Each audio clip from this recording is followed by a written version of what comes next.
其实在这个共产社会里面，要让领导人变成一种思想不容易，真的不容易。你看最早的苏联，他的马列思想，马克思还有列宁，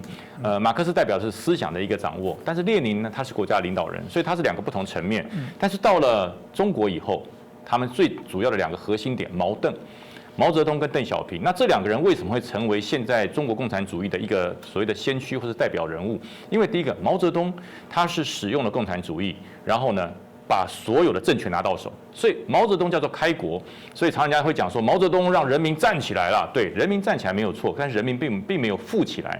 他让人民站起来，只是拿到了中国的政权，把整个中国从国民党的手上拿过来了。所以他认为人民站起来了。可是人民苦在哪里？人民穷得很，人民没有富起来。但是这点事情谁做到了？邓小平做到了。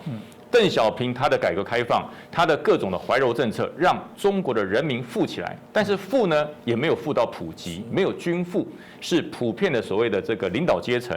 不管是军、政、党，他们富起来了。所以说，这些人因为拿到了钱，有了好生活，开始支持邓小平。所以邓小平在改革开放上面无往不利。那当然也让这个西方国家产生了若干对共产政权的幻想，就是有一天，如果按照邓小平这种模式走下去，中国大陆会不会像苏联一样啊？甚至他们想说，不要说瓦解，是变成类民主化，转换成类民主化，就是跟全世界的自由民主国家可以谈，可以做生意，可以开放，可以变成成为一个所谓他们就称的具中国特色的社会主义。这是西方国家因为邓小平推动以后产生的幻想。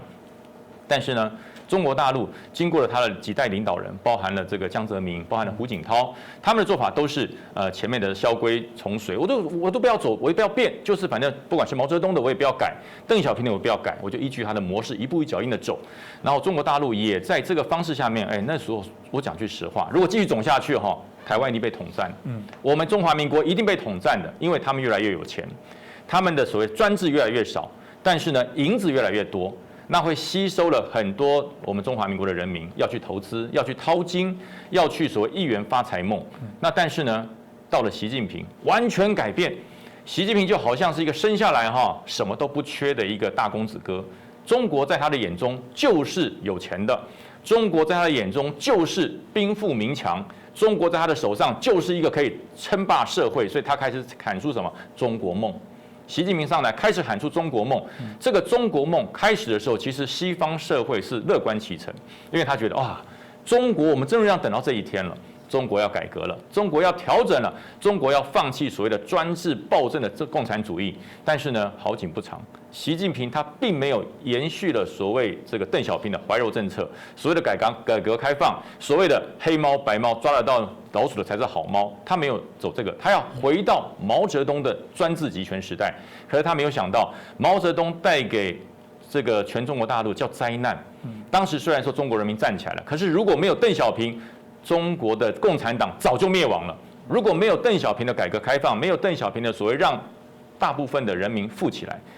中国早就已经灭亡了，早就这个共产政权早就消失在社会中了。可是习近平看不到，他只看到了毛语录，他只看到毛泽东的伟大，他只看到了毛泽东的统治全中国人民的思想，所以他想到，我现在当了这个大权集于一身，我又做了修改，我可以不断的做虽然最后这个19大后面还要再开还不知道，但是预判是会。但是呢，他拿到了军权，拿到了枪杆子之后，枪杆子是控制中国大陆14亿人民的行动，但是他要想控制他的思想，控制思想怎么办？要跟毛泽东一样。我要建立属于习近平的理论思想，我要建立所谓习近平的神格化，我要造神，我要希望透过整个内宣，先把人民麻痹住，认为习近平跟毛泽东一样，他不是人，他已经超凡变成神了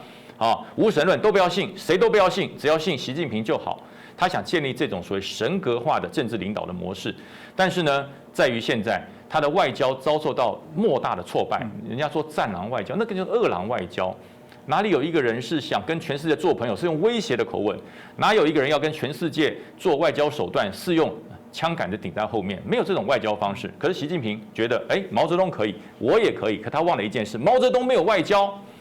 毛泽东在统治中国的那段时间里，中国没有外交，没有朋友，他几乎是用铁幕把整个中国给罩起来。所以那段时间我们中华民国相对的我们的外交生存空间就大，因为你根本不出去嘛，你也不跟人家做朋友，你就罩在你的铁幕里自己玩自己的。所以我那时候全台湾所有人到全世界各地去都是我是中国人，我是中国人，我是唯一代表。但是呢，从邓小平开始，慢慢的这些中国人开始散布到全世界去之后，我们的声音变小了，我们的力量变小了。所以我说，习近平如果再这样下去，那真的是给中华民国莫大的机会。我们在于整个外交的手腕上，我们要更灵活，而且我们对于反共的态度要更强硬，因为他已经不是邓小平了。现在习近平已经不再走所谓的改革开放、怀柔的政策，他要回到毛泽东那个用枪杆子控制全世界，甚至他要突破中国整个这个框就，它要扩展到全世界，它不再是要称霸中国、统一中国，它要的是称霸全世界，跟美国较一长短。